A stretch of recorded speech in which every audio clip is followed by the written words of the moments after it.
January the 2nd of 1890 was a cold day, but a clear one. It was the first business day of that brand new decade.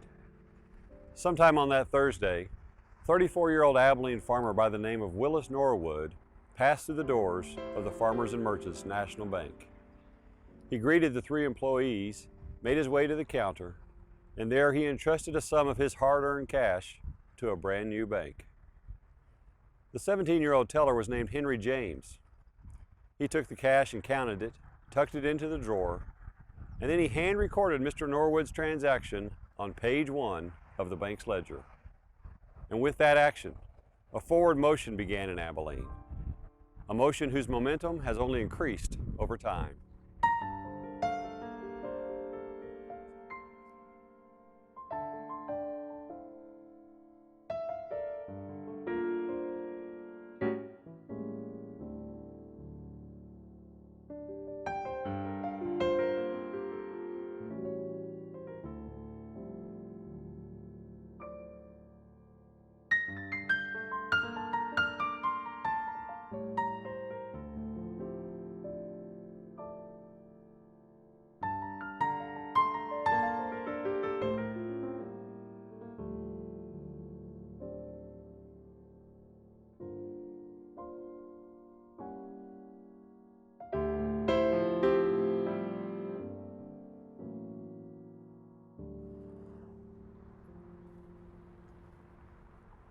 Only two businesses can claim a longer continual presence in Abilene than First Financial Bank. Abilene Printing and Stationery, an offshoot of the Abilene Reporter News, and a business that was owned for 70 years by Mr. George Anderson, who began banking with farmers and merchants in 1894. It was the city's oldest business that printed their best wishes for the town's newest in 1890.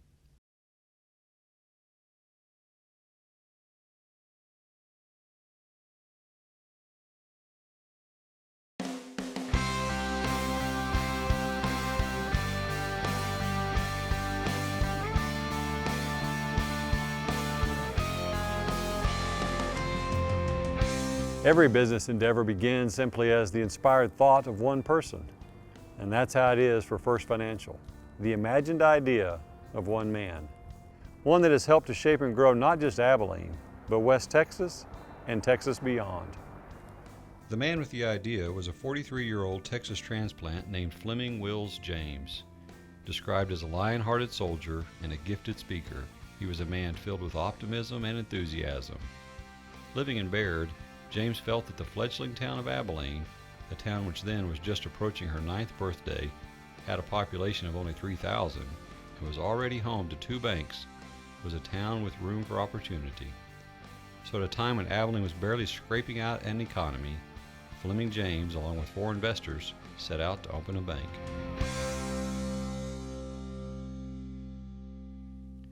James was a Civil War soldier, an educator, a lawyer, and a capitalist, who helped build up his adopted West Texas. General James, as he came to be known, was born of old colonial stock in Richmond, Virginia in 1847. He entered Virginia Military Institute shortly before the outbreak of the Civil War, and as a teen, James fought alongside fellow VMI cadets at the Battle of New Market. On several occasions, both during and after the war, James found himself in the company of General Robert E. Lee. Lee's commanding presence and confident authority left an indelible mark on the young Fleming James. With the family's finances ruined by the war, James, along with 2 of his brothers, ventured to Texas, settled in Austin, and there established the state's first military school, Texas Military Institute, the school that was later incorporated into Texas A&M, and where James' brother John was hired on as that school's second president. In 1884, Fleming James brought his young family to the new town of Baird, and there he established a law practice. He also used his eastern business connections to attract investment capital to this sparsely populated area of West Texas. For James, the first step in taking his Abilene Bank from idea to reality and to create what is today known as First Financial Bankshares was taken in 1889 when he made application to the Comptroller of the Currency with the U.S. Treasury Department.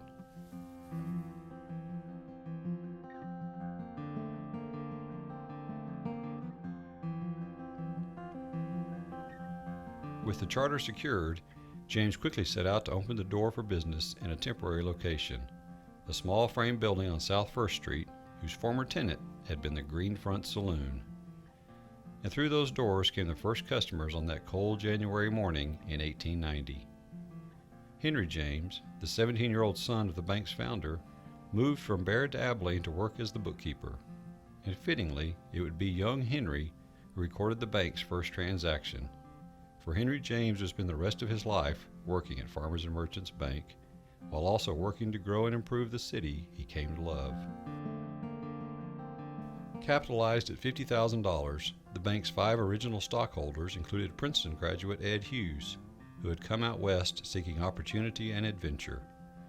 Following early success as a hardware wholesaler, Hughes invested in railroads and steamship lines, and in 1895 he would add bank president to his resume, a position he held at Farmers and Merchants for 28 years.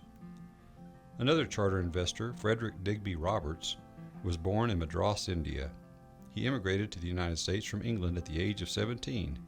Settling in Abilene, he bought a ranch and later began a lumber business, even serving a term as Abilene's mayor.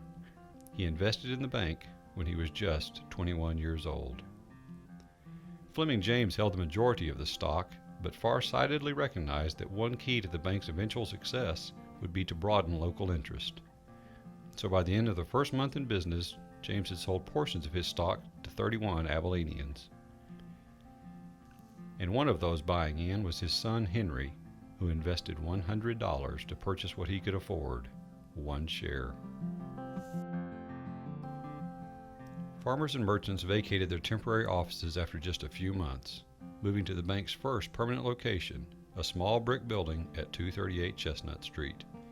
The building had everything a growing bank needed in the 1890s, except for telephones, electricity, adding machines, typewriters, and running water. Those early days saw more and more customers coming to the bank, although in 1892, a rather unwelcome intrusion came barreling in. A free-ranging longhorn steer with a 100-pound bag of flour hooked onto one horn burst in, and in a crazed frenzy sent a cloud of flour flying and customers fleeing. After only 6 months in business, deposits had reached $52,000 with a profit of over $4,000, and in the bank's printed statement, Fleming James included a note.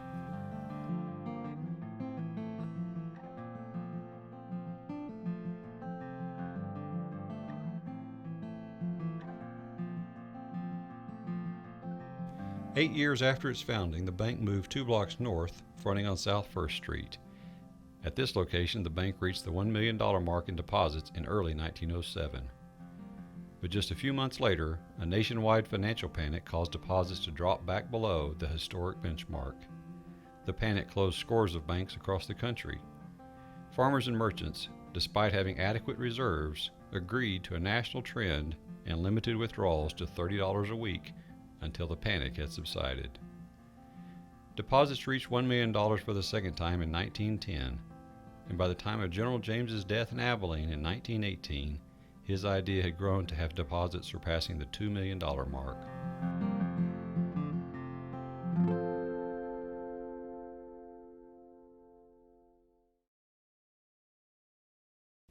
In 1923, the former bookkeeper, Henry James, who by that time had worked at the bank for 33 years, took over as the president, a post he would hold for the next 26 years.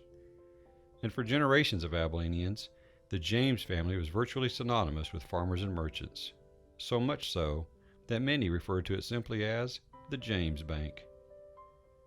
Henry James was a quiet, unassuming man, dedicated to Abilene and to his customers. His sense of duty centered around intertwined obligations, to protect and safeguard his depositors and to move Abilene forward, and he excelled at both. One effort that James, a lifelong Episcopalian, worked quietly and tirelessly to secure was to bring a Methodist college to Abilene. Henry James then went on to serve on the school's board to ensure a firm financial footing for McMurray College. He also helped provide a lifeline for another local college during the early days of the Great Depression. James arranged a line of credit so that Abilene Christian could meet their payroll. A banking relationship and a friendship that now exceeds 100 years. The Great Depression brought unparalleled challenges for the bank and its depositors, in fact for all Abilenians. Unemployment and falling prices caused some local banks to fail outright, while others were forced to reorganize. By then the oldest bank in town, Farmers and Merchants weathered those dark days, being the only local bank to maintain solvency and continue uninterrupted service to its customers.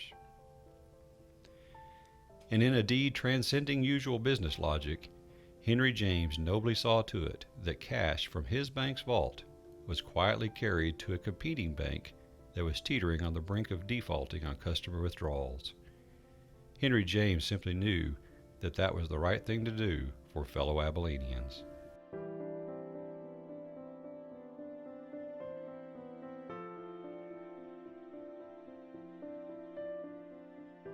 The 1937 construction of the Pine Street Underpass sent the bank to its third location, a solidly austere building located on Abilene's historic First Lot Sold.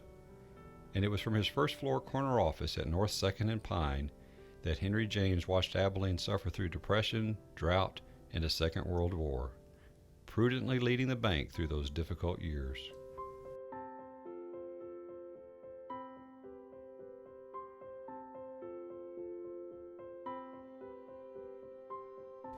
Death came on April 18, 1949, at the age of 77. Only one day before, a Saturday, as was his routine, Henry James walked the 2 blocks from his Wooten Hotel apartment, and just as he had done every day for the previous 59 years, he put in a day's work at Farmers and Merchants.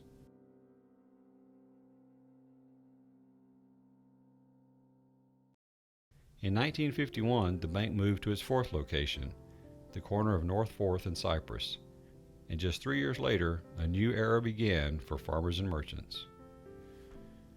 On New Year's Day of 1954, a 37-year-old former bank examiner who had risen through the ranks of banking moved to Abilene and took over the helm.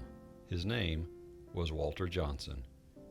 Without benefit of a college education, Johnson had learned the banking business from the ground up, beginning at age 17 working in a South Texas bank, keeping the books.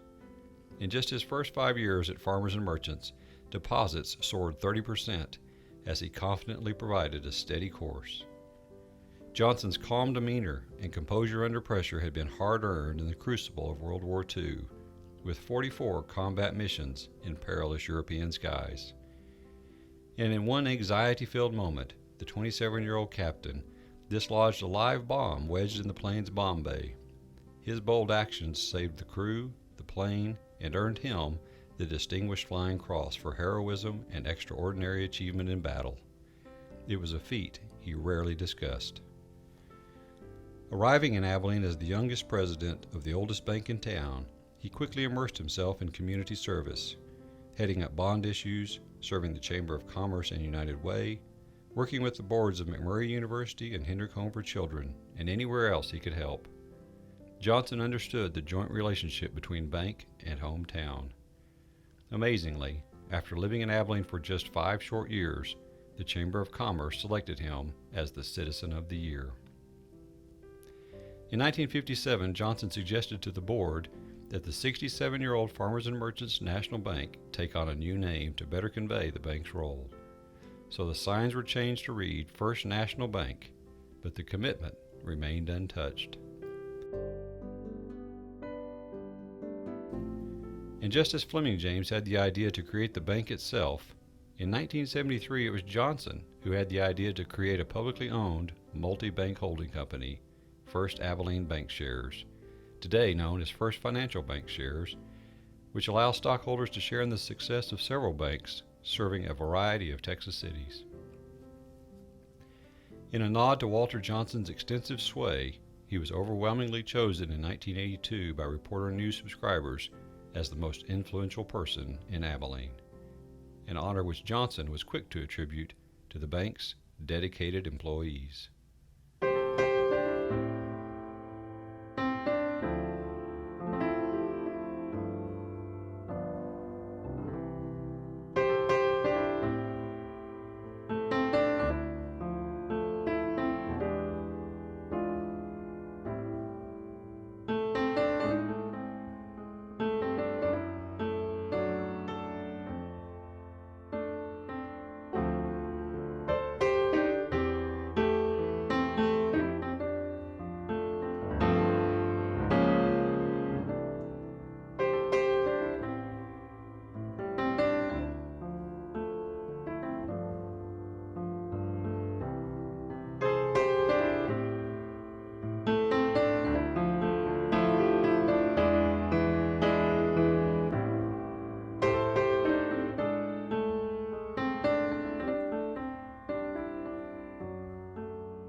For over 5 decades, the first person at the bank each business day was Will Henry Henderson.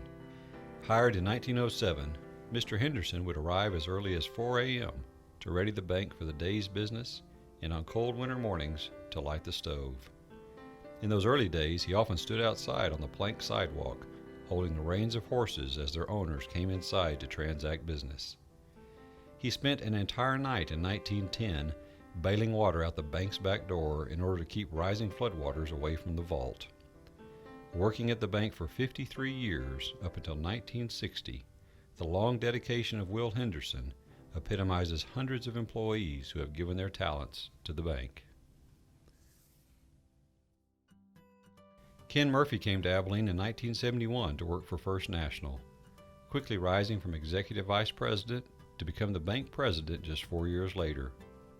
By 1985, he had been named as chairman of the board and chief executive officer. In his nearly 40-year career, he oversaw the bank's move to its present location, as well as the acquisition of 11 additional Texas banks. And just as his predecessors, Ken Murphy has quietly dedicated much of his time to moving Abilene forward, having often served as president, chairman, or director for a variety of organizations, including the Chamber of Commerce, United Way, Hendrick Medical Center, and the Grace Museum. In 2003, Ken Murphy was named as Abilene's Citizen of the Year. Ken Murphy has also served the banking industry. Just as Walter Johnson had before him, Ken Murphy was chosen as chairman of the Texas Bankers Association, an honor that was brought to First Financial a third time when Scott Deeser was elected to that post in 2001. And just as his predecessors, the commitment of the current chairman, president, and CEO to Abilene, as well as the hometown of other member banks, is absolute.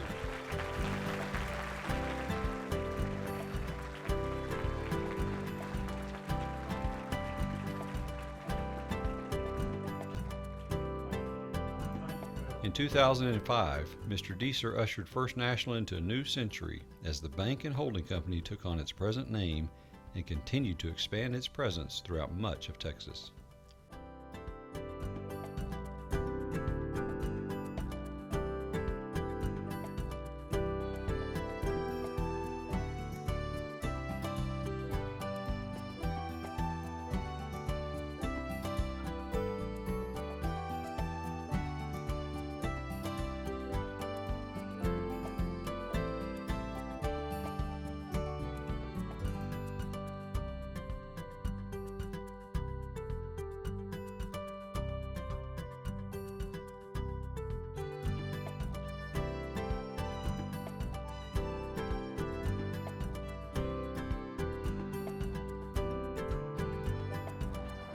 In 1927, the bank's board agreed that a trust company was needed. So what is today known as First Financial Trust and Asset Management Company was separately incorporated in order to provide customers with financial management expertise, just part of the long legacy of First Financial, a legacy that resonates with strength and with health.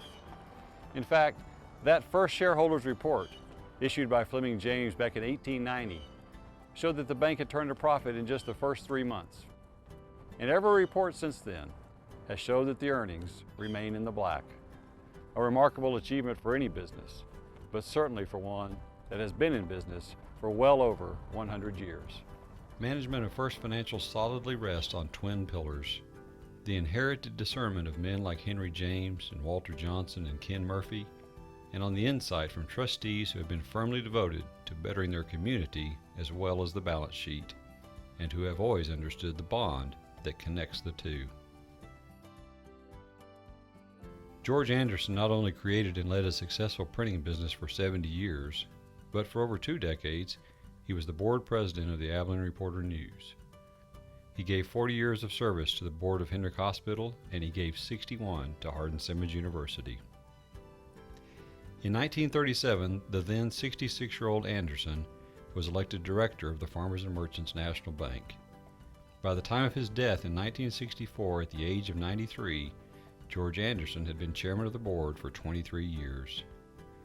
He's just one in a long line of men and women who have generously given wise counsel to the bank and the holding company and who have given in even greater measure to their community.